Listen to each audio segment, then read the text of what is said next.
Hello everyone, welcome back to TechTube. In today's video, I'm gonna show you how to text to speech on Discord.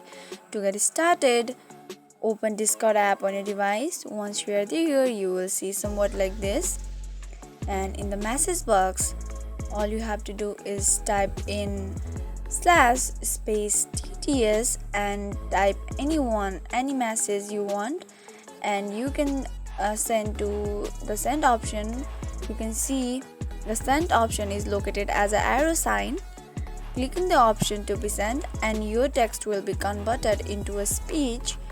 You can type any text you want to convert in speech. You can try this on app, website, PC, mobile phone, anywhere. So if you found the video to be helpful, please do not forget to interact with our video and do not forget to subscribe and like our video. I'll see you again. Bye bye.